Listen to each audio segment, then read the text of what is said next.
نحمده ونستعينه ونستغفره ونعوذ بالله من شرور أنفسنا وسيئات أعمالنا من يهده الله فلا مضل له ومن يضلل فلا هادي له وأشهد أن لا إله إلا الله وحده لا شريك له وأن محمدا عبده ورسوله يا أيها الذين آمنوا اتقوا الله حق تقاته ولا تموتن إلا وأنتم مسلمون يا أيها الناس اتقوا ربكم الذي خلقكم من نفس واحدة وخلق منها زوجها وبث منهما رجالا كثيرا ونساء واتقوا الله الذي تساءلون به والأرحام إن الله كان عليكم رقيبا يا أيها الذين آمنوا اتقوا الله وقولوا قولا سديدا يصلح لكم أعمالكم ويغفر لكم ذنوبكم ومن يطع الله ورسوله فقد فاز فوزا عظيما أما بعد فأعوذ بالله من الشيطان الرجيم يرفع الله الذين آمنوا منكم والذين أوتوا العلم درجات والله بما تعملون خبير وقال الحق سبحانه وتعالى ألا بذكر الله تطمئن القلوب لائق التکریم سامعین مکرم، اللہ ذوالجلال ہم سب کے خالق، مالک اور رازق ہیں۔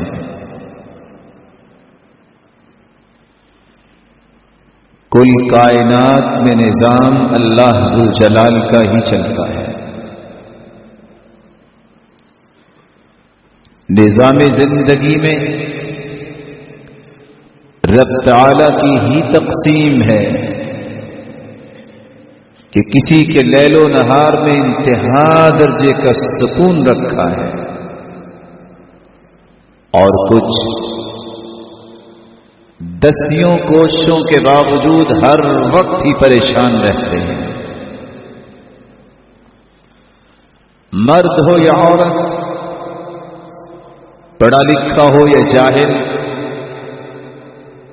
تڑپ تو ہر ایک کی ہے کہ سکون مجھے دنیا میں بھی ملے، قبر میں بھی ملے اور حشر میں بھی ملے۔ اسلام کی یہی خوبصورتی ہے کہ اسلام صرف آخرت کی بات نہیں کرتا بلکہ دنیا اور آخرت کا اکٹھا پیکج پیش کرتا ہے۔ آج کے اس خطبے میں میری گفتگو کا محور اور عنوان بھی یہ ہے کہ میں اور آپ اپنی زندگی کو پرسکون کیسے بنا سکتے ہیں، اپنے قبر کے معاملات کو پرسکون کیسے بنا سکتے ہیں، اور وہ دن جس میں ہم سب کو اللہ کے سامنے پیش ہونا ہے، پرسکون جنت کے حقدار کیسے ہم ٹھہرائے جا سکتے ہیں؟ تو آئیے دنیا اور آخرت کے سکون کے لیے 10 کام اپنی زندگی میں اختیار کیجیے اور دنیا اور آخرت کے سکون کی ضمانت شریعت سے لے لیجیے۔ سب سے پہلا کام دنیا اور آخرت کے سکون کا باعث ذکر اللہ، اللہ کا ذکر، اللہ کی یاد جس زبان کا نصیبہ بن جائے، یہ صاحب زبان دنیا کا سب سے پرسکون انسان ہوتا ہے۔ رسول اکرم صلی اللہ علیہ وسلم نے فرمایا تھا، مثل البيت الذي يذكر الله فيه والبيت الذي لا يذكر الله فيه كمثل الحي والميت۔ جس گھر میں اللہ کا ذکر ہوتا ہے اور جس گھر میں اللہ کا ذکر نہیں ہوتا، ان دونوں گھروں کی مثال زندہ اور مردے کی مثال ہے۔ زندہ لوگ رونقیں پسند کرتے ہیں، زندہ گھر بارونق ہوتے ہیں، وہاں خوشیاں اور شہنائیاں بجتی ہیں، اور قبرستان کے اندر بچھو، سانپ، چور اور ڈکیت چھپتے ہیں۔ آپ سمجھ سکتے ہیں جو زندہ لوگوں کا گھر ہوتا ہے وہاں مسکراہٹیں بکھرتی نظر آتی ہیں، قبرستان کے اندر کوئی نہیں جاتا۔ اس لیے جس گھر میں اللہ کا ذکر ہو وہاں خوشیاں اور سکون ہی سکون ہے، اور جس گھر میں ذکر نہیں، اگر سانپ نہیں یہ لوگ، ان کی عادات سانپوں کی طرح ڈسنے کی، بچھوؤں کی طرح ڈسنے کی، اور اللہ کی نافرمانی، چوری اور ڈکیتی کرنے والے بھی چھپتے ہیں، تو ایسی ہولناک اور دہشت زدہ جگہوں پہ چھپتے ہیں۔ ایسے انسانوں سے خیر کی توقع کیا کی جا سکتی؟ ألا بذكر الله تطمئن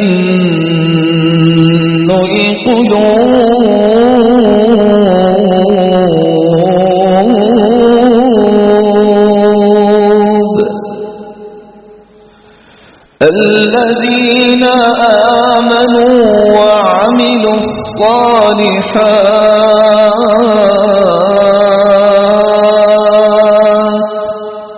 طوبى لهم وحسن مآب۔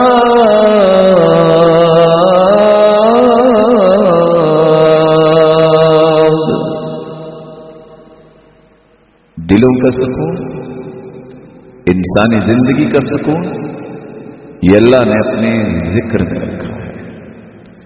ایمان کی دولت حاصل کر لینے کے بعد جس شخص کو یہ عادت بن جاتی ہے، جس شخص کو یہ توفیق بن جاتی ہے، اور ایسی توفیق ملتی ہے کہ اس کا شعور اتنا بیدار ہوتا ہے اور اس کے جسم کے انگ انگ میں رب کی محبت ایسے آ جاتی ہے کہ وہ اٹھتے بیٹھتے اس کی زبان بغیر سوچے یہ الفاظ ادا کرتی نظر آتی ہیں۔ اللہ اکبر، استغفر اللہ، لا الہ الا اللہ، حسبی اللہ ونعم الوکیل، اللہ اللہ ربی لا اشرک بک شیئا، الحمد للہ، لا حول ولا قوة الا باللہ، یا حی یا قیوم برحمتک استغیث. ابراہیم علیہ الصلاۃ والسلام کو جلانے کے لیے آگ کتنے دنوں تک بھڑکائی گئی. لو طار علیہا طائر سقط مشویا. لکھنے والے لکھتے ہیں کہ اگر کوئی پرندہ بھی اوپر سے گزرتا تو بھنا ہوا نیچے گر جاتا. نہیں الکلمہ التي نطقها ابراہیم علیہ الصلاۃ والسلام عندما القوه في هذه النار. کون سا کلمہ زبان پہ لائے تھے ابراہیم جب اسی آگ میں اللہ کے اس پیغمبر کو پھینکا گیا؟ حسبی اللہ و نعم الوکیل. قلنا يا نار كوني بردا وسلاما على إبراهيم فأرادوا به كيدا فجعلناهم الأخسرين.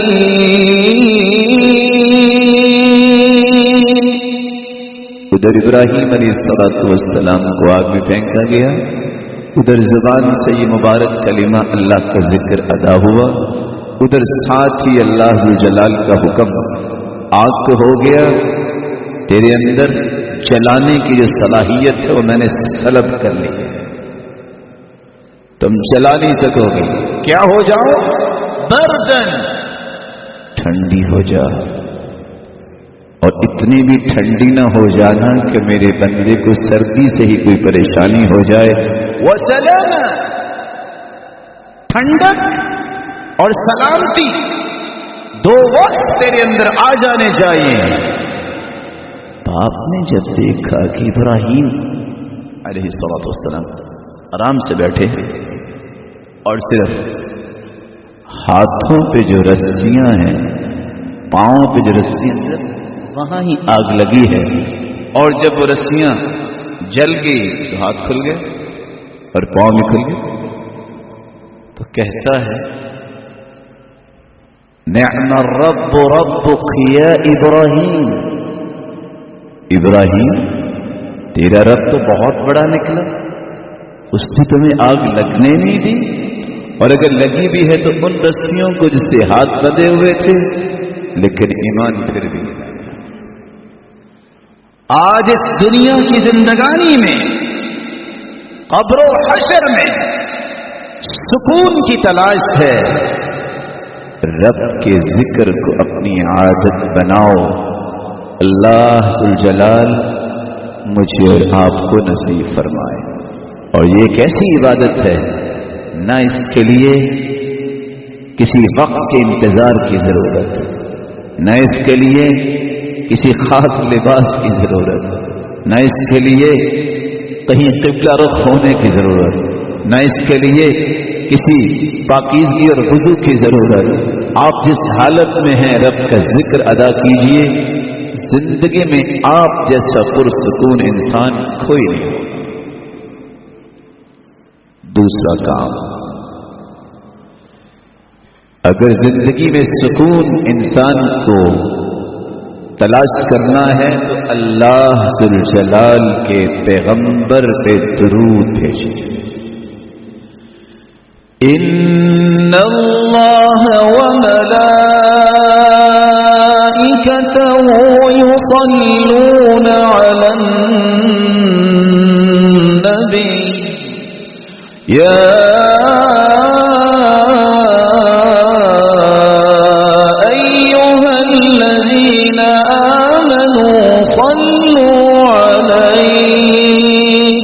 صلوا علیہ وسلموا تسلیما.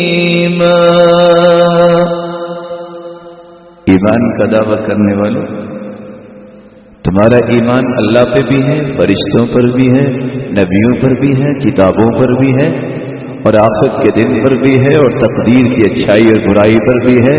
جس رب پر ایمان ہے وہ بھی اپنے پیغمبر پہ رحمتوں کا نزول کرتا ہے.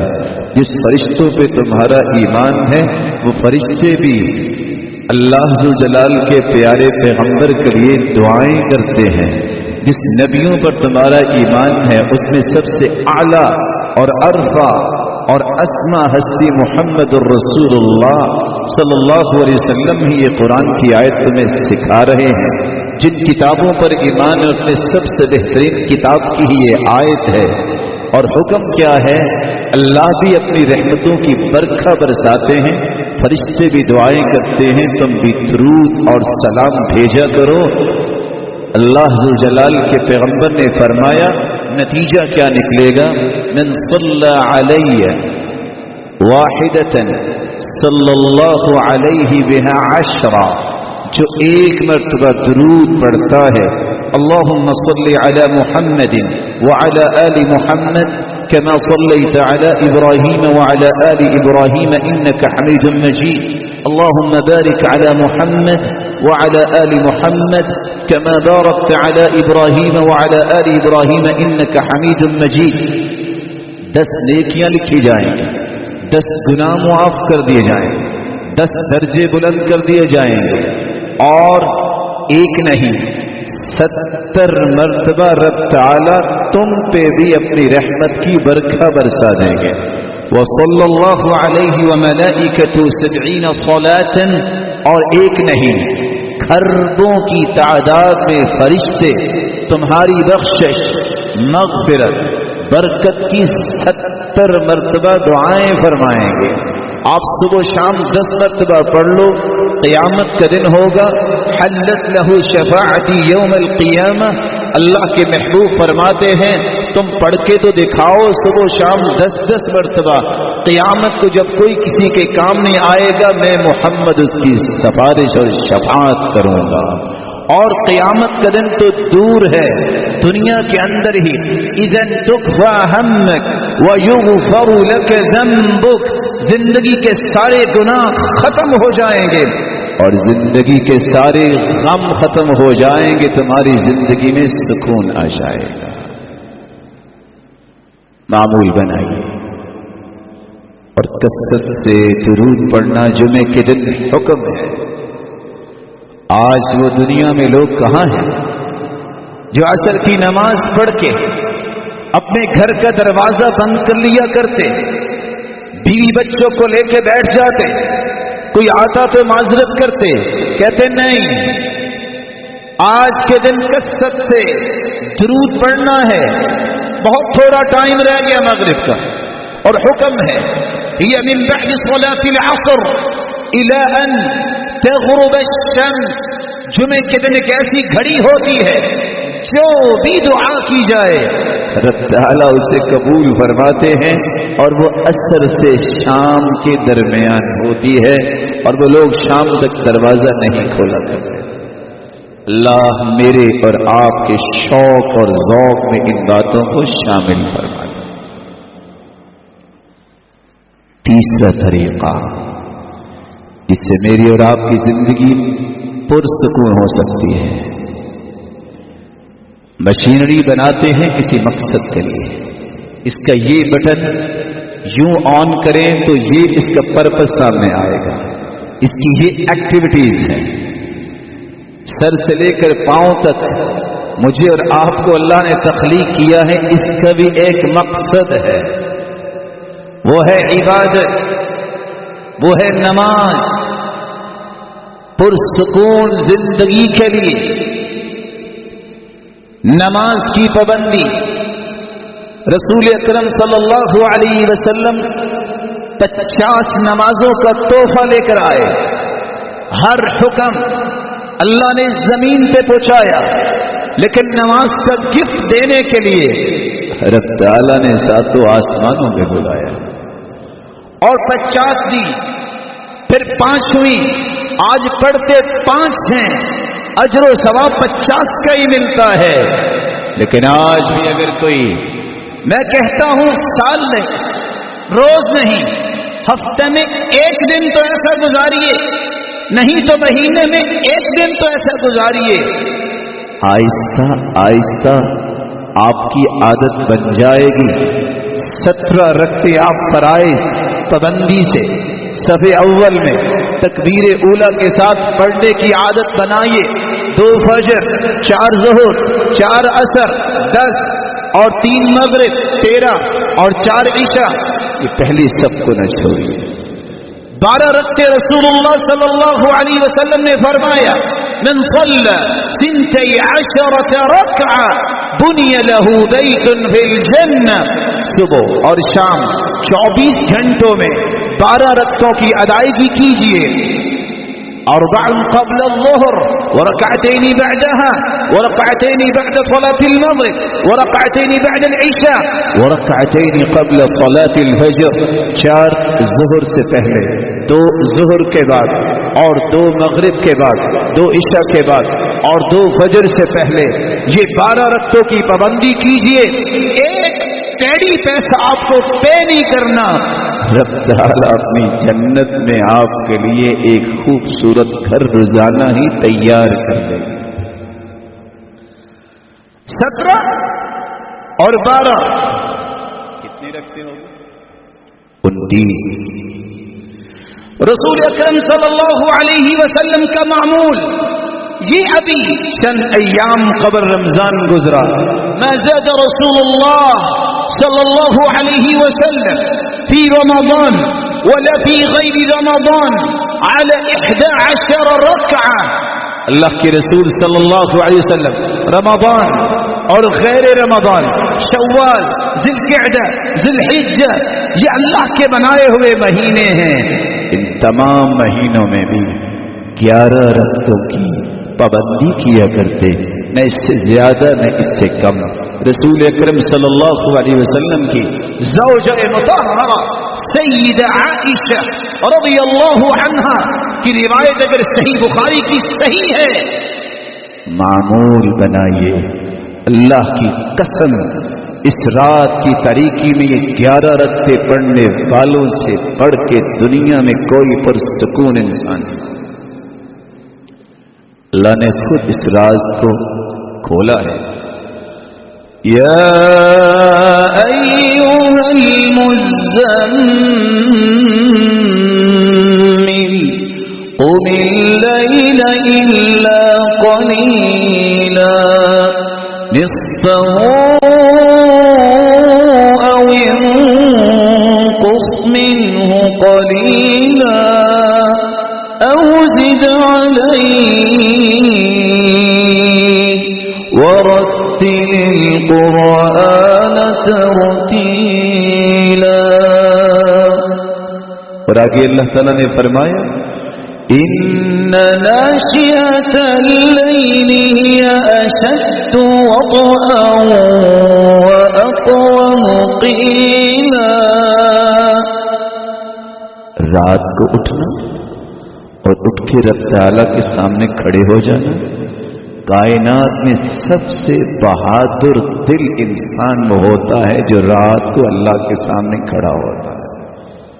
اشد وطئا ووطاء، اس سے بہادر دنیا میں آپ کو نظر نہیں آئے. وَأَقْوَمُ قِيلًا، بات کی قوت، گرپ اور اپنی بات کو ثابت کرنے کے لیے آرگیو کرنے کی صلاحیت یہ انسان میں آتی اس وقت ہے. وَأَقْوَمُ قِيلًا، جب رات کو رب کے سامنے کھڑا ہوتا ہے. ان 11 رکعتوں کو معمول بنائیے. نہیں آپ سحری کے وقت اٹھ سکتے، عشاء کے بعد ہی پڑھ لیجئے. كان يقوم في اول الليل وفي آخره وفي وسطه. آپ صلی اللہ علیہ وسلم کا معمول مبارک یہ تھا، آپ رات کے آخری حصے میں بھی تہجد پڑھتے، شروع حصے میں بھی پڑھتے، درمیان میں بھی پڑھتے. جو آسانی لگے معمول بنائیے.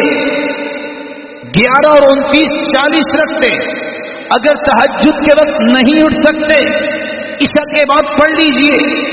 تیسرا طریقہ اگر پھر بھی سوئے رہے، اتنی تھکاوٹ سے چکنا چور ہے، عشاء کے بعد بھی نہیں پڑھ سکے اور نیت ہے تہجد کے لیے اٹھوں گا، بیدار نہیں ہو سکے، سورج نکل آئے، سورج نکلنے کے بعد ظہر تک 12 رکعتیں پڑھ لی، رب تعالی ثواب تہجد کا ہی عطا کرے۔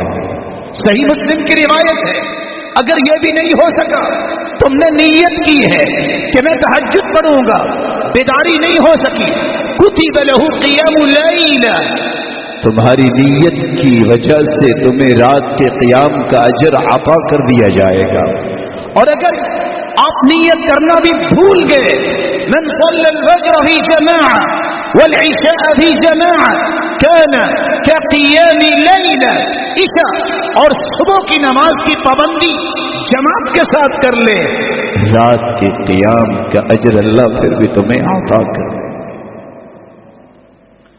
رسول اکرم صلی اللہ علیہ وسلم نے فرمایا، من صلی الفجر فی جماعہ ثم قعد يذكر الله عز وجل حتى تطلع الشمس ثم صلى ركعتين كانت له كأجر حجة وعمرة تامة۔ 2 رکعتوں کو معمول بنائیے۔ ابھی آپ ایک ریفریشر کورس کر کے فارغ ہوئے ہیں، 1 مہینے کا ریفریشر کورس۔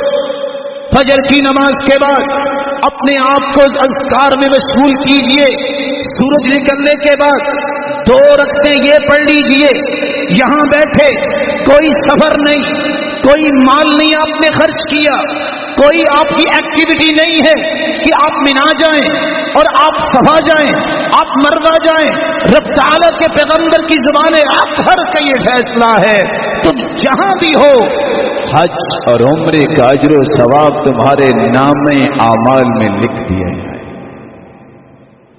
40 اور 2 42۔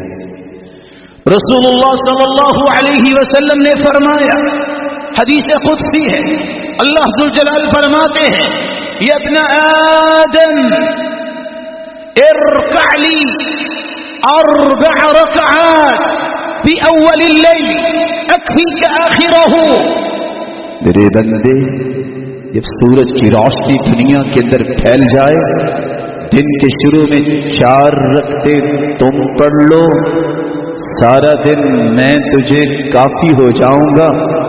نماز ضحیٰ، چاش، کام کیجئے، تھوڑا سا وقفہ لیجئے، گنتی کے 8 سے 10 منٹ رب کی ضمانت میں جانے کے لیے، بلکہ 360 جوڑ انسان کے جسم میں ہے۔ فرمایا، علی کل سلامہ من احدکم صدقہ، ہر جوڑ پہ صدقہ ہے۔ دنیا کا کوئی امیر انسان ہر روز اپنے 360 جوڑوں کا صدقہ نہیں دیتا۔ آپ نے فرمایا، وَيُجْزِئُ عَنْهَا رَكْعَتَا الضُّحَى، جو 2 رکعتیں پڑھ لے اس کے پورے جسم کے اعضاء کا صدقہ ادا ہو جاتا ہے۔ جو 4 پڑھ لے اگلے 24 گھنٹے رب کی ضمانت میں آ جاتا ہے۔ آپ 6 بھی پڑھ سکتے ہیں، آپ 8 بھی پڑھ سکتے ہیں، جیسا کہ ام ہانی رضی اللہ تعالی عنہا کے گھر رسول اللہ صلی اللہ علیہ وسلم نے 8 بھی پڑھی۔ 42 اور 4 46 حدیث کے الفاظ ہیں، من صلی 4 قبل الظہر و4 بعدها، جو ظہر سے پہلے 4 اور ظہر کے بعد بھی 4 رکعتیں پڑھ لیتا ہے، حرمہ اللہ علی النار، اللہ ذو جلال اس انسان کو جہنم پہ حرام قرار دے دے۔ 46 اور 2 48۔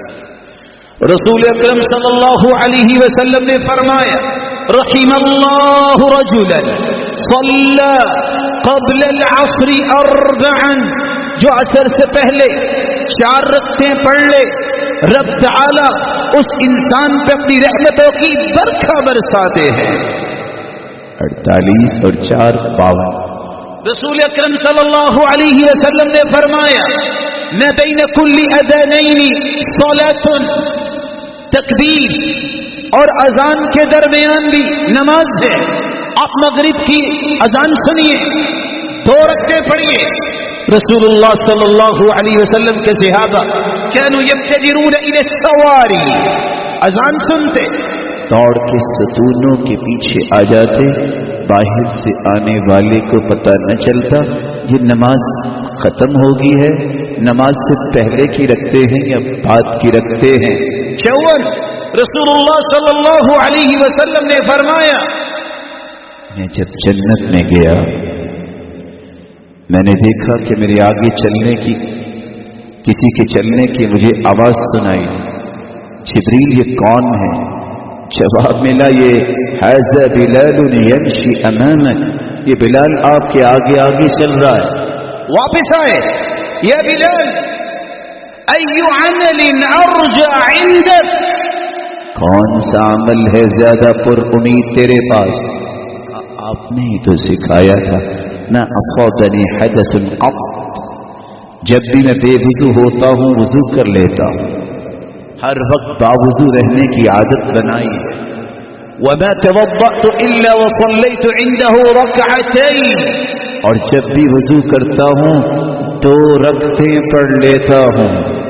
54 اور حدیث کے الفاظ ہیں اذا دخل احدكم المسجد فلا يجلس حتى يصلي ركعتين، جو بھی مسجد میں جائے جب تک 2 رکعتیں ادا نہ کر لے اس وقت تک وہ مسجد میں نہ بیٹھے. ان 2 کو ملا کے 56 رسول اللہ صلی اللہ علیہ وسلم کا فرمان ہے جو عشاء کی نماز پڑھنے کے بعد من غیر الفریضہ 4 رکعتیں پڑھ لیتا ہے عشاء کی نماز سے فارغ ہونے کے بعد، سونے سے پہلے رب تعالی اسے لیلۃ القدر میں 4 رکعتیں پڑھنے کا اجر و ثواب نصیب فرما دیتے. رسول اللہ صلی اللہ علیہ وسلم کی اس حدیث کی روشنی میں 60 رکعتیں، اور اگر کبھی دل چاہنا چاہیے میرا بھی اور آپ کا بھی، جو شخص اچھا وضو کرے 2 رکعتیں پڑھ لے، دل لگا کر ہاتھ اٹھا لے، یا رب اغفر لی، رب اغفر لی. اس وضو اس 2 رکعتوں کا نتیجہ کیا نکلتا ہے؟ 2 لفظ رب اغفر لی، رب اغفر لی. جواب بھی 2 ہی آتے ہیں. اللہ فرشتوں سے مخاطب ہو کے کہتے ہیں فرشتوں گواہ رہنا، علم عبدی، آج میرے بندے کو یقین ہو گیا ہے ان له ربا یغفر الذنوب، اس کا کوئی رب بھی ہے جو بخشنے والا ہے. فرشتوں گواہ رہنا میرے بندے، عبدی اعمل ما شئت فقد غفر لك، تم نے ہاتھ اٹھا دیے 2 رکعتیں پڑھی، وضو اچھا کیا تھا، اب طلب کرو کیا طلب کرتے ہو؟ زندگی کے سارے گناہوں کو میں معاف کروں. نماز کو عادت بنائیے، سکون ایسے نہیں آئے گا. دکھائیے دنیا کا کوئی فرد جو نمازی نہ ہو پر سکون ہو، کوئی ایک قلبی سکون اللہ کی عبادت کے بغیر نہیں آ سکتا. اسی لیے عمر بن خطاب رضی اللہ تعالی عنہ جب گورنرز کی میٹنگ بلاتے تو سب سے پہلا سوال ہی نماز کا کرتے، بتاؤ نماز کی پابندی کیسے کرواتے ہو اور کیسے کرتے ہو؟ 4تھا کام پرسرور زندگی اور پرسکون قبر، پرکیف جنت کی ساعتیں. دستور حیات کو بار بار پڑھیے. قانون ربانی کیا ہے؟ دستور، یہ کانسٹیٹیوشن جو ہے، یہ اللہ کی طرف سے آنے والا قرآن کیا کہہ رہا ہے؟ اس قرآن میں اللہ مجھ سے مطالبہ کیا کر رہا ہے؟ اس قرآن کی تلاوت جس کو رمضان میں آپ ظہر کو دیکھتے قرآن، عصر کو دیکھتے قرآن، مغرب کو دیکھتے قرآن، عشاء کے بعد کھڑے ہیں قرآن سنتے. شوال یہ میرے رب کا بنایا ہوا مہینہ نہیں ہے؟ اللہ ذو جلال سے نیکیاں رمضان میں ہی دیتے ہیں؟ نہیں، آپ زندگی کے کسی مرحلے میں بھی عادت بنائیے. امام شافعی کی بات کو کبھی تو سمجھیے. جب ان کے پاس لوگ آئے, لوگ انتظار کر رہے ہیں اور وہ قرآن کھول کے بیٹھے ہیں, بات ہی نہیں کر رہے, پڑھتے جا رہے ہیں. کہاں ہم آپ کے لیے آئے ہیں؟ جواب دیتے ہیں سنو, شغلکم الفقہ عن القرآن.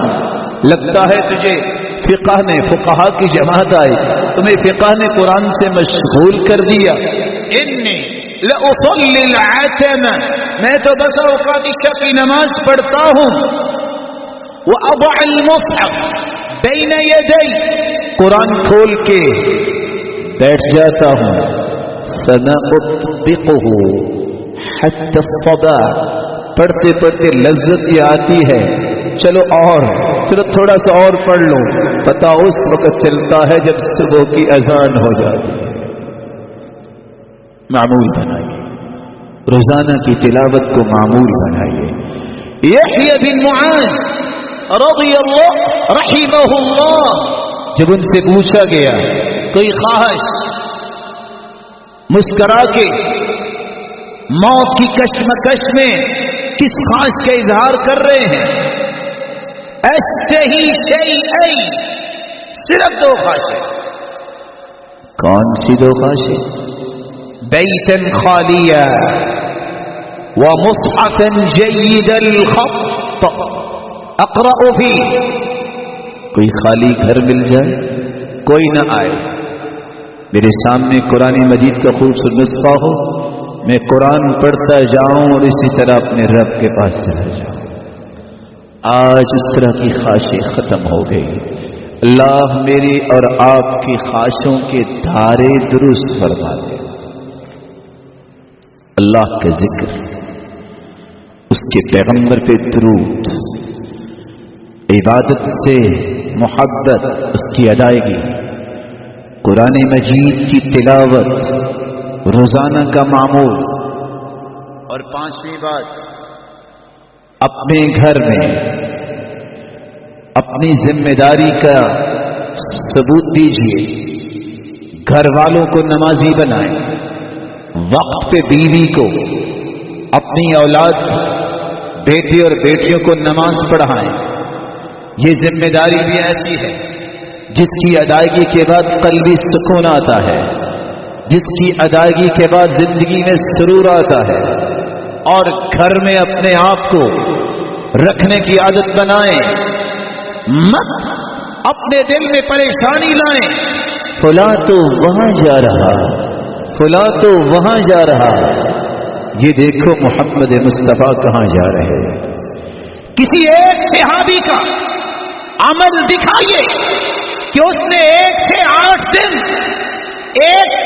دن صرف سیر و سیاحت کے لیے پوری زندگی میں 1 مرتبہ بھی نکالے ہوں. یہ منہج, یہ مشن, اگر ہم محمد سے وفا کرتے ہیں, اس کے صحابہ سے مشن لو.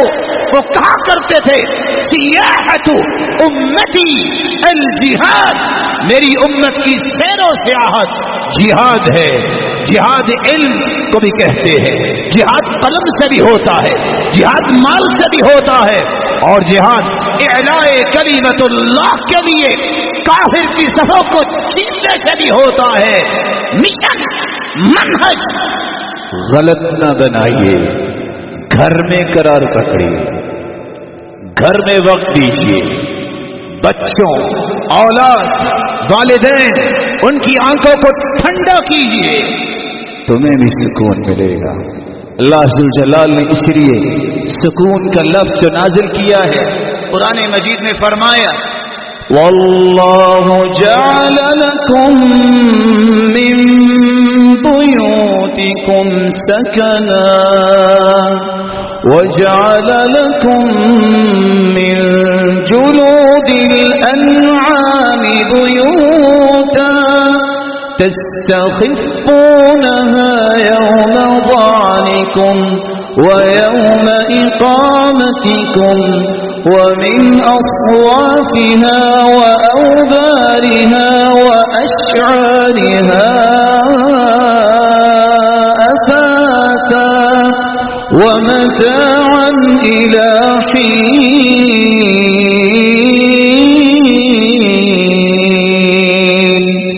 رب تعالی نے تمہارے لیے گھروں کو سکون بنایا ہے. اور حدیث کے الفاظ ہیں طوبى لمن ملك لسانه ووسع بيته وبكى على خطيئته. قیامت کے دن ایک نہیں 100 سال تک گھوڑا دوڑتا رہے گا, ایک درخت کی چھاؤں کو کراس نہیں کر سکے گا. اتنی بڑی جنت کا مالک وہ بن سکتا ہے جس کے اندر 3 صلاحیتیں ہوں. پہلی صلاحیت زبان پہ کنٹرول کرے, دوسری صلاحیت گھر میں قرار پکڑے, تیسری صلاحیت اپنے گناہوں پہ اپنے رب کے سامنے بیٹھ کے گنتی کے چند آنسو نکال دے. یہ مکھی جتنا آنکھ سے نکلنے والا پانی جو ہے جہنم کو ٹھنڈا کر دے. رسول اللہ صلی اللہ علیہ وآلہ وسلم کے اوپر نازل ہونے والا قرآن چھٹا طریقہ بتاتا ہے کہ اگر سکون چاہیے اپنی بیوی کے ساتھ حسن سلوک کرو. اپنی بیوی کو سب سے بڑا سکون سمجھو.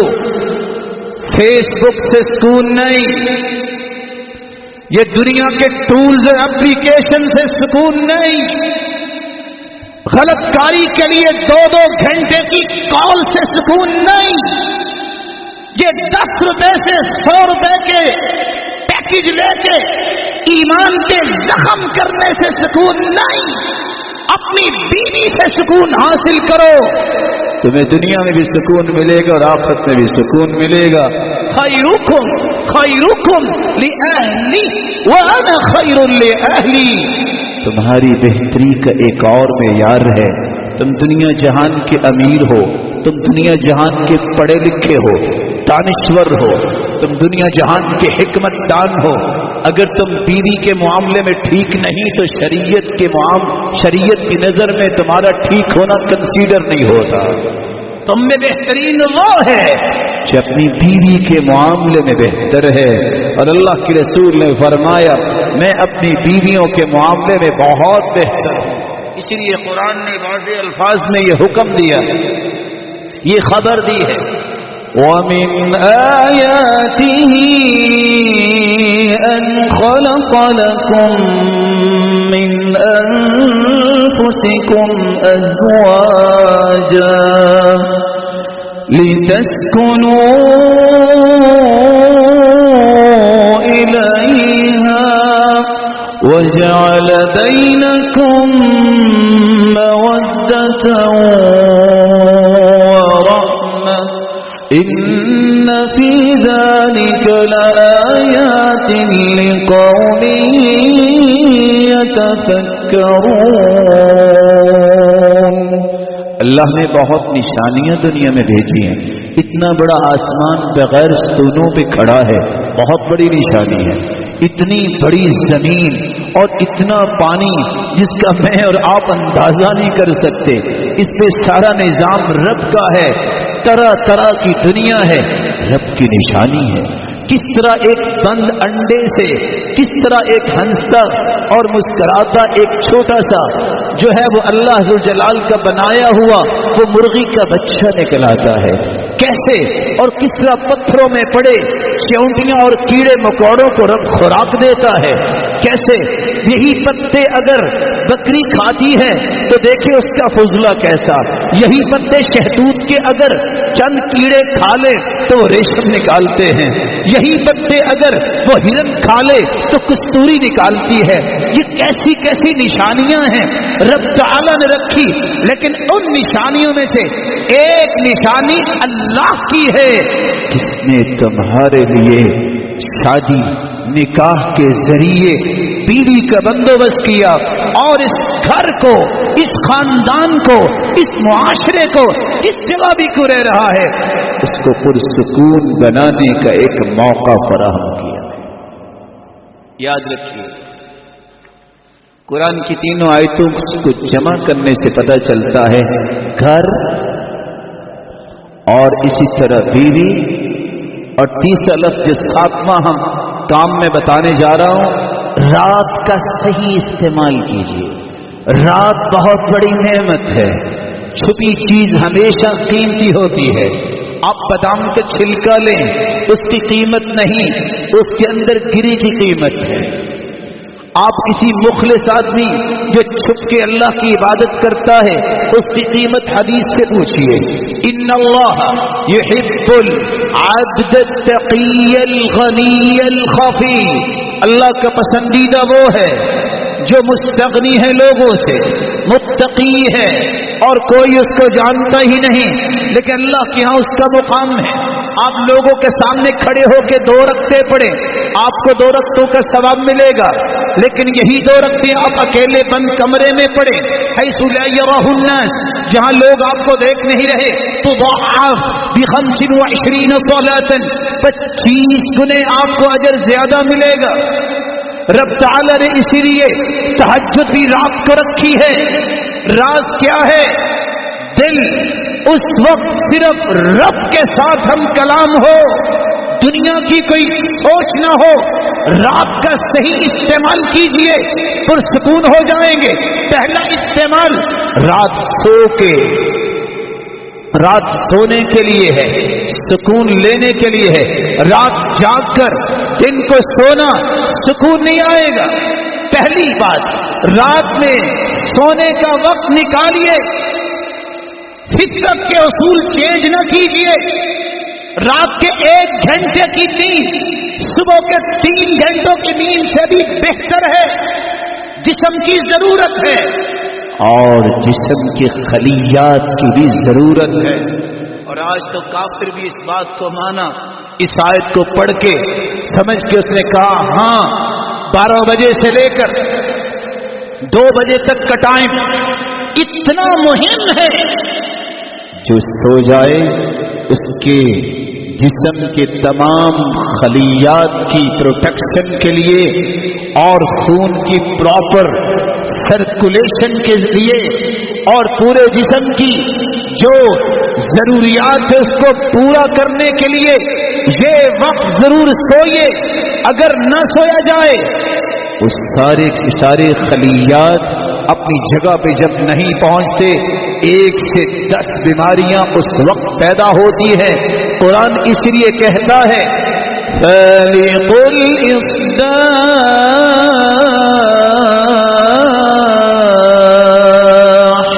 وَجَعَلَ اللَّيْلَ سَكَنًا وَالشَّمْسَ وَالْقَمَرَ حُسْبَانًا ذَلِكَ تَقْدِيرُ الْعَزِيزِ الْعَلِيمِ۔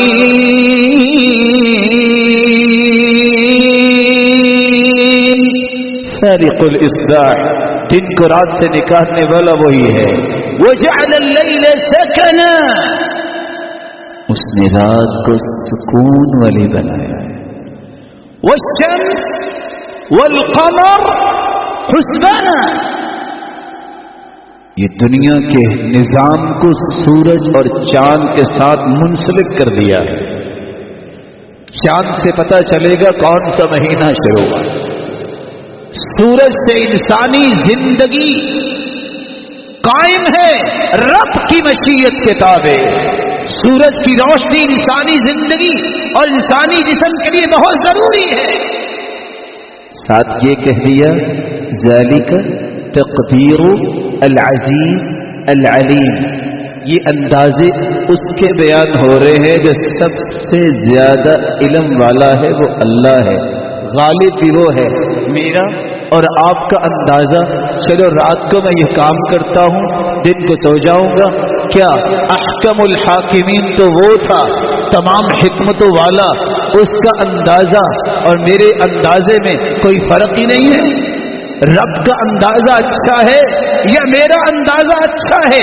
رات کا صحیح استعمال کیجئے، آرام کیجئے، تہجد پڑھیے، دعا کیجئے۔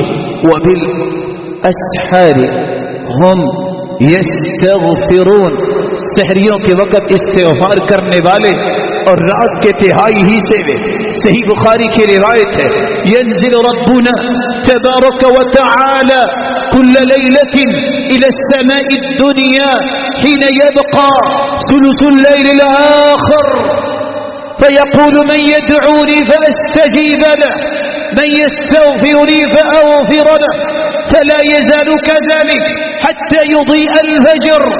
رات کا تہائی حصہ رہ جائے اس حصے میں رب کے سامنے ہاتھ اٹھائیے.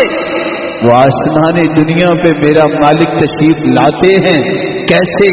جیسے اس کی شان کو لائق ہے نزول فرماتے ہیں جیسے اس کی شان اور عظمت کو لائق ہے. وہ تو خود بلاتا ہے کوئی ہے مجھے پکارنے والا میں دینے کو تیار ہوں. کوئی ہے هل من مسترزق کوئی ہے رزق کا متلاشی ہاتھ اٹھائے میں ہاتھوں کو رزق سے بھر دوں گا. کوئی ہے جو اپنے گناہوں کی معافی مانگنا چاہے میں معاف کرنے کے لیے ہوں. بتائیے اللہ ذوالجلال خود بلاتے ہیں اپنے بندے کو. اس رات کے اندر جب اللہ کے نزول کا وقت ہوتا ہے جو لوگ اس وقت رب تعالی سے گفتگو کی بجائے اپنے ان سستی زندگی کے پیکیجز کو لے کے رب کی ناراضگی کا وہ سودا خرید رہے ہوتے ہیں کسی فیس بک پہ بیٹھ کر اور کسی اور جگہوں پہ بیٹھ کر کیا جواب دیں گے رب کو؟ یہ وقت تو رب سے ہم کلامی کا تھا. یہ تو نیند بھی چھوڑنے کا وقت تھا. تم نے نیند بھی نہ لی. تم نے اپنے گھر والوں کا بھی خیال نہ کیا. تم نے رب کے اس فرمان کا بھی خیال نہ کیا اور اس وقت کو معصیت اور نافرمانی میں لگا دیا. سکون نہیں آئے گا. سکون چاہیے تو ساتواں کام رات کا صحیح استعمال کیجیے. اللہ میری اور آپ کی رات کو پرسکون بنا دے. اور 3 آیتیں ہیں گھر رات اور بیوی 3 جگہ سکون کا لفظ آیا ہے. اس لیے کہنے والے نے سچ کہا سب سے بہترین سکون اس کو ملتا ہے جو انسان اپنے بچوں کے ساتھ اور اپنے گھر میں رات گزارتا ہے. مہنگے سے مہنگے ہوٹل ہوں سکون نہیں آئے گا. گھر ہو رات بھی وہیں گزارے اپنے ہی بچوں کے ساتھ. اور عبداللہ ابن عباس کہا کرتے تھے اصول جس کا جتنا ایمان مضبوط ہے اتنا وہ اپنی بیوی بچوں کے قریب ہے. جتنے کسی کے ایمان میں کمی ہے اتنا وہ اپنے بیوی بچوں سے دور ہے. اللہ ہمیں خوبصورت ایمان نصیب فرمائے. وَمَا عَلَيَّ إِلَّا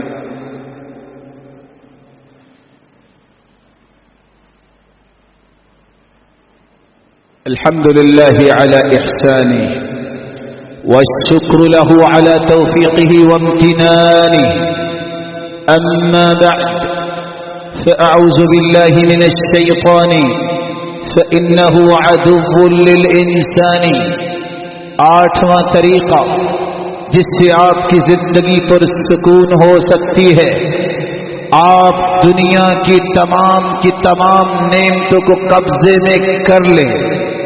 جب تک آپ کے پاس علم نہیں آپ کے پاس معرفت نہیں رب کی پہچان اس کے رسول کا سچا تعارف زندگی کے مقاصد کا ادراک جب تک ان 3 چیزوں کا صحیح علم نہیں جو قرآن و حدیث پڑھنے سے ملتا ہے سکون نہیں آئے گا. جاہل کی زندگی میں سکون نہیں ہوتا. سکون ہے عالم کی زندگی میں. سکون ہے علم والے کی زندگی میں. اور علم والے کے لیے ضروری نہیں کہ اس نے 100 کتابیں پڑھی ہوں. 3 علم ہر شخص پہ واجب ہے فرض ہے. اس کے بارے میں قیامت کے دن کوئی عذر نہیں سنا جائے گا. پہلا علم اپنے رب کی پہچان. دوسرا علم اپنے محبوب آئیڈیل رول ماڈل قدوہ کی پہچان رسول اللہ صلی اللہ علیہ وسلم. تیسرا علم آخر مجھے رب نے کیوں بنایا. یہ 3 علم قبر میں بھی یہی سوال آپ ایک نہیں 10 PhD کر لے، سوال پہلی کلاس کا ہی قبر میں پوچھا جائے گا، من رب، رب کون ہے تیرا؟ من نبیک، بتاؤ آپ کے لیے آئیڈیل کس کو بنا کے بھیجا گیا؟ میں دینک، آپ کا دستور حیات کیا تھا؟ اس لیے وقت نکالیے، سال کی ابتدا ہے، اور اپنے بچوں کو علم سکھانے کے لیے دانشگاہوں کا رخ کیجیے، اور یہ وہ علم ہے جس علم کو حاصل کرنے والے کائنات کے سب سے بہترین ہے۔ خیرکم من تعلم القرآن وعلمہ، سب سے بہترین قرآن سیکھنے والا ہے، سکھانے والا ہے۔ یہ وہ ہستیاں ہیں، پوری کائنات نہیں بلکہ 14 کے 14 طبق، بری بحری مخلوق، سب مخلوق کی دعاؤں کا مرکز وہ انسان ہے، بغیر کہے رب نے اس بات کا پابند بنایا ہے۔ کھربوں کی تعداد میں فرشتے اور زمین میں بسنے والی مخلوقات، ان اللہ وملائکتہ واہل السماوات والارضین حتى النملة في جحرها وحتى نينان البحر ليصلون على معلم الناس الخير۔ ساتوں آسمانوں کے نورانی فرشتے بھی ہر وقت اس انسان کے لیے بخشش، مغفرت، برکت کی دعاؤں میں لگے ہیں۔ ساتوں زمینوں کی مخلوقات بھی اور رب تعالی بھی رحمت کی برکھا برساتی ہے، کس پر؟ علی معلم الناس الخیر، جو دنیا کو دین اور خیر اور بھلائی کی تعلیم دیتا ہے۔ یہ سلسلہ اتنا مبارک ہے، تم گھر سے وضو کر کے نکلو، ایک قدم اٹھاؤ، بکل خطوۃ یخطوها الی المسجد 10 حسنات، گھر سے پہلا قدم باہر نکالتے ہو اللہ کے گھر کی طرف سیکھنے سکھانے کے لیے، ہر قدم پہ 10 نیکیاں، گناہ معاف، درجات بلند ہوتے ہیں۔ اور اللہ کے رسول صلی اللہ علیہ وسلم نے فرمایا، یہ رخ مسجد کو ہے، مسجد پہنچتے پہنچتے جسم پہ، لباس پہ، جوتی پہ جتنی گرد آئے گی اتنی قیامت کے دن جنت کی کستوری ملے گی۔ یہ چل کے جا رہا ہے، لگتا ہے کہ ٹوٹا راستہ ہے، یہ کارپٹ روڈ ہے، یہ ٹکٹائل ہے، نہیں نہیں، یہ چلتا تو اس پہ ہے۔ دنیا کے بادشاہوں کے لیے کارپٹ بچھائے جاتے ہیں۔ ان الملائکۃ لتضع اجنحتها لطالب العلم رضا بما يطلب، اللہ اپنے نورانی فرشتوں سے کہتے ہیں نہیں، یہ علم سیکھنے کے لیے گھر سے پاؤں نکال چکا ہے، اس کے پاؤں تلے اپنے پروں کو بچھا دو، یہ نورانی پروں پہ صبر کرتا ہے۔ بلکہ حکم یہ ہے، جو شخص مسجد میں آتا ہے یرید ان یتعلم خیرا او یعلمہ، خیر کی ایک بات سیکھنے کے لیے یا سکھانے کے لیے، فاجرہ کاجر الحاج المحرم، وفی روایت اخرى فاجرہ کاجر حاج تمت حجته۔ ایک مرتبہ مسجد میں آیا، نیکی سیکھنے اور سکھانے کی غرض سے، اجر اتنا ہی ملتا ہے جو حاجی احرام باندھ کے حج کو گیا اور حج مکمل کر کے واپس آیا، اس کا بھی اس کے برابر اجر ہے۔ اس کی زبان سے نکلنے والا ایک ایک حرف صدقہ جاریہ ہے۔ رسول اکرم صلی اللہ علیہ وسلم نے فرمایا، سبع یجری للعبد بعد موته وهو في قبر من علم علما ونشر۔ 7 اعمال ایسے ہیں، انسان مٹی میں چلا جاتا ہے، موت کے بعد جب وہ قبر میں دفنا دیا جاتا ہے وہ تو دنیا سے چلا گیا، قیامت کو نہ جانے کتنے 100 سال باقی ہے۔ جب تک قیامت نہیں آ جاتی لوگوں کو اس نے ایک حرف سکھایا، اس کی نشر و اشاعت کی، یہ اس کے لیے ایک حرف بھی صدقہ ہے۔ جس نے سیکھا پھر اس نے آگے سکھایا، پھر اس نے آگے سکھایا، اس نے اس کو سنایا اور سکھایا۔ رسول اللہ صلی اللہ علیہ وسلم نے فرمایا، ہر روز کتنی نیکیاں اس کے نام اعمال میں ڈپازٹ ہو رہی ہے اور وہ قبر میں پڑا ہے۔ اور صحابی کہتے ہیں یہ علم والا سویا ہوتا ہے، اور مچھلیاں اس کی بخشش کی دعائیں کر رہی ہوتی ہیں. یہ سویا ہوتا ہے، کوئی کام نہیں، پھر بھی اس کے کھاتے میں نیکیاں جاری ہوتی ہیں. او غرس نخلا، کسی نے درخت لگا دیا. او حفر بئرا، کسی نے کنواں کھدوا دیا. او اجرا نہرا، کسی نے نہر بنوا دی. او بنا مسجدا، کسی نے مسجد بنا دی. او بنا بیتا لابن السبیل، کسی نے مسافر کا گھر بنا دیا. او صدقتا اخرجها فی صحته وحیاته، زندگی میں صحت میں کسی نے صدقہ کر دیا. یہ سات اعمال اللہ ذوالجلال انسان کے لیے صدقہ جاریہ. رسول اللہ صلی اللہ علیہ وآلہ وسلم کی تعلیمات کی روشنی میں نوواں عمل جو آپ کے سکون کا باعث ہے، دو کام اس نویں نقطے کے تحت سیکھ لیجئے. خاموش رہنا سیکھیے، آپ کو سکون ملے گا. حسن اخلاق اختیار کیجئے، آپ کو سکون ملے گا. خاموش رہنے سے مطلب کیا ہے؟ جتنا زیادہ بولیں گے اتنی زیادہ غلطیاں ہوں گی، اتنی لعن طعن اور ملامت لوگ کریں گے، پریشانیاں آئیں گی.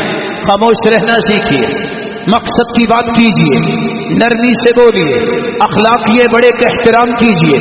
کوئی زیادتی بھی کرے دل کھلا کرو. سموحہ، معاف کیجئے. پوچھا گیا سب سے بہترین ایمان کیا ہے؟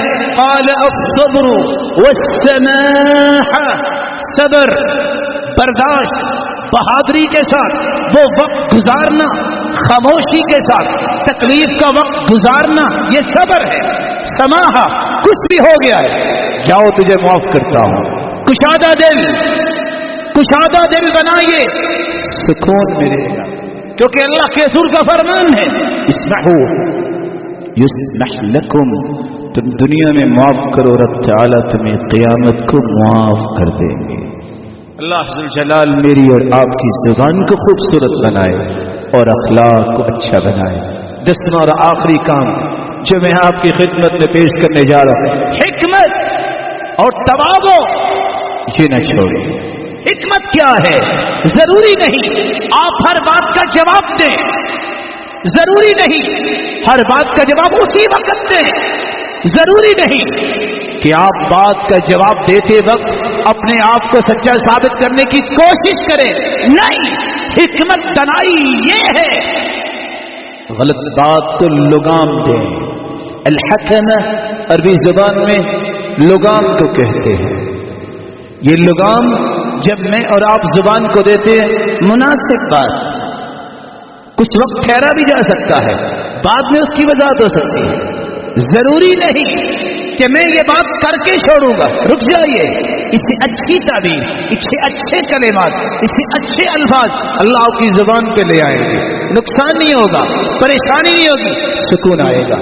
اور تواضع، دنیا جہان کے لوگ جتنا مرضی فخر کرے اپنے مال پہ، اپنی کوٹھیوں پہ، اپنی کاروں پہ اور اپنی نہ جانے کس کس چیز پہ، آپ کو فخر کرنے کا بھی حکم نہیں ہے، کیونکہ فخر اللہ کو پسند نہیں. آپ کو صرف خوشی اس بات کی ہونی چاہیے میں اللہ کا غلام ہوں، میں اللہ کا بندہ ہوں.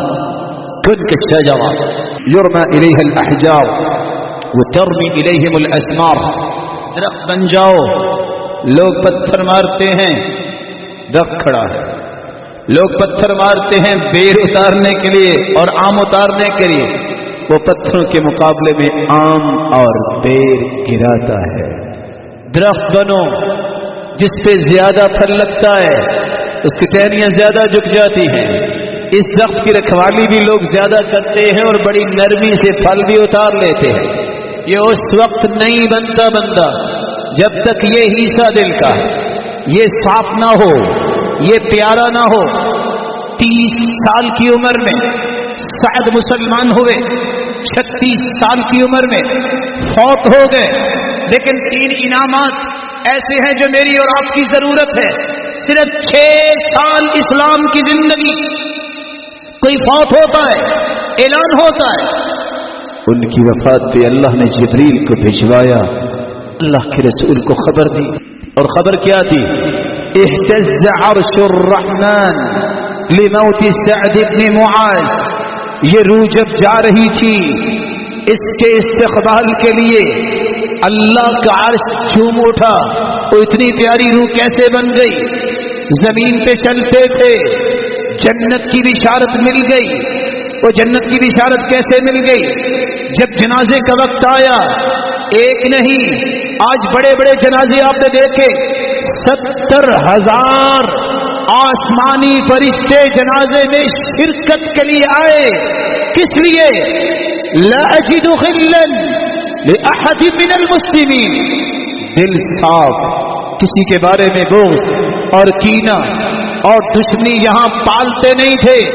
وَلَيْسَ فِي قَلْبِي غِدْرٌ، کوئی گرا نہ رکھتے. وَلَا أَحْسُدُ عَلَى أَحَدٍ عَلَى شَيْءٍ أَعْطَاهُ اللَّهُ إِيَّاهُ. کبھی انہوں نے حسد نہیں کیا تھا. اللہ میرے اور آپ کے دل کو بھی ایسا بنائے، اور جس طرح یہاں جمع ہیں ہمیں جنت الفردوس میں جمع فرمائے، اور اپنے محبوب کی رفاقت کے ساتھ ساتھ اپنے دیدار کا مستحق بنائے. وآخر دعوانا الحمدللہ.